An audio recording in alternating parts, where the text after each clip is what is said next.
ప్రజా పిలుపు న్యూస్ కి స్వాగతం.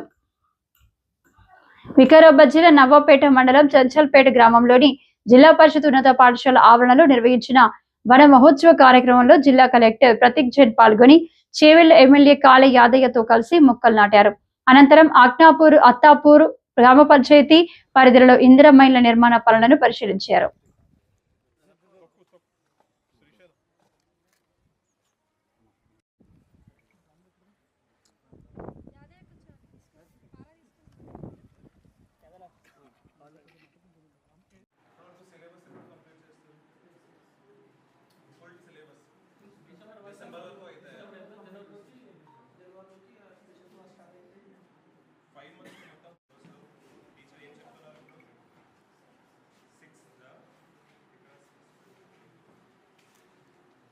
ఎక్స్ట్రా క్లాసెస్ అవుతున్నాయా?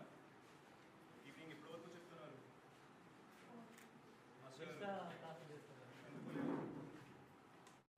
Which one is representing A intersection B here? This one or this one? Which is showing A intersection B here? This one? This one or this one? This one. Yes.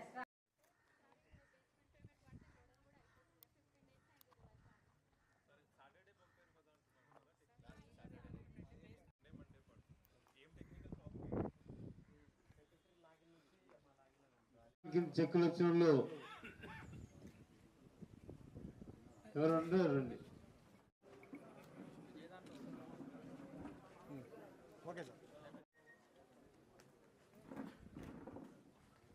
ఉంది and చాలా క్లియర్గా instructions కూడా ఇచ్చున్నారు కలెక్టర్స్కి. మూతా any schools ఏవైతే ఒకవేళ ఉంటే open చేయాలి. అంటే ఉల్టా ఉంటుంది ఇంతకుముందు దట్ మనము ఎక్కడైనా పిల్లలు లేదు రేషనలైజ్ చేయాలి, స్కూల్ ఇటు నుంచి పిల్లలు అక్కడ తరలించి బంద్ చేయాలి రేషనలైజ్ చేయాలి అని అంటాము. కానీ ఈసారి మనకి ఏం చెప్తున్నారు అయితే దట్ ఒక్కవేళ స్కూల్ బంద్ అయి ఉంటే ఖచ్చితంగా అది ఓపెన్ చేయాలి. 20 మందిని 5 మందిని ఒక్క ఇద్దరిని కూడా విద్యార్థులు ఎవరైనా బయట ఉంటే బడికి బయట ఉంటే వాళ్ళకి చేర్చి ఆ స్కూల్ ఓపెన్ చేయాలి అని ఇష్టం ఉంది. ఊరు వాళ్ళకి కూడా అదే నేను విజ్ఞప్తి చేస్తున్నాను. ఒకవేళ ఒక్క పిల్లవాడు ఒక్క పాప మన స్కూల్ నుంచి బయట ఉంటే ఖచ్చితంగా మన ఎంపీడీఓ గారికి కానీ ఎంఆర్ఓ గారికి కానీ ఎంఈఓ గారికి కానీ వారికి దృష్టిలో తీసుకునే వస్తే మేము ఏమైనా స్కూల్ ఓపెన్ చేయడానికి కూడా ఫుల్ రెడీగా ఉన్నాము. గవర్నమెంట్ నుంచి కూడా ఇన్స్ట్రక్షన్స్ ఉన్నాయి. బడ్జెట్ అలాగా ఏమైనా ప్రాబ్లం లేదు.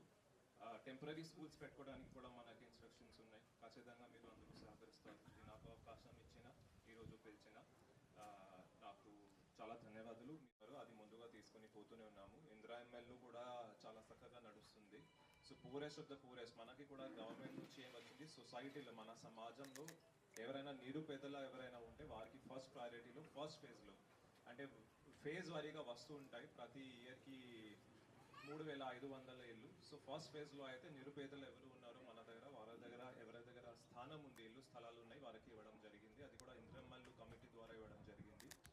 సో ఆ ప్రకారం మొత్తం డిస్ట్రిక్ట్ చూస్తే 12,000 ఇల్లు ఇప్పుడు ఆల్మోస్ట్ శాంక్షన్ అయినాయి. దాంట్లో 9,000 ఇల్లు గ్రౌండ్ కూడా అవ్వడం జరిగింది జిల్లా వారీగా చూస్తే.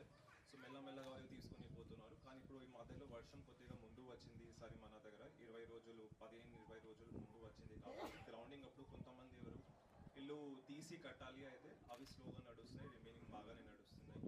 రెవెన్యూ సదస్సులు కూడా పెట్టడం జరిగింది. వేరే జిల్లాలతోటి చూస్తే ఖమ్మం, భద్రాద్రి, వారంగల్ అలాగా జిల్లా చూస్తే మన జిల్లాలో మాత్రమే 10,000 అప్లికేషన్స్ వచ్చినాయి రెవెన్యూ సదస్సుల ద్వారా.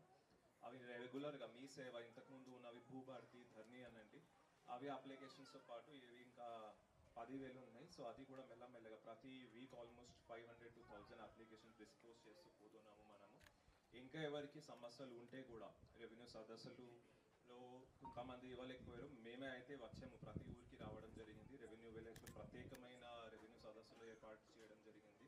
ఒకవేళ మిగిలిపోతే కూడా మాది కాలేదు ఇది కాలేదు ఉంటే మీరు మళ్ళీ ఎంఆర్ఓ ఆఫీస్కి పోయి మీ దరఖాస్తు ఇవ్వగలరు. మానవత కార్యక్రమం తెలంగాణకు ఆకుపచ్చ తరుణంగా మరి ఇలా గ్రామాల్లో జూలై 7th నుంచి మరి ప్రత్యేకంగా ఈ మొక్కలు నాటే కార్యక్రమం ఉంటుంది కాబట్టి తప్పకుండా ప్రతి ఒక్కరు కూడా వాళ్ళ పిల్లల కూడా ఇంటికాడ కూడా చెట్లు నాటుకుంటే పరిశుభ్రంగా ఉంటుంది. రేపు పొద్దుగల రాబోయే రోజుల్లో మరి వర్షాకాలం వాతావరణం దెబ్బతినకుండా ఉంటుంది కాబట్టి చెట్లు నాటితేనే మనకు గాలి వస్తుంది.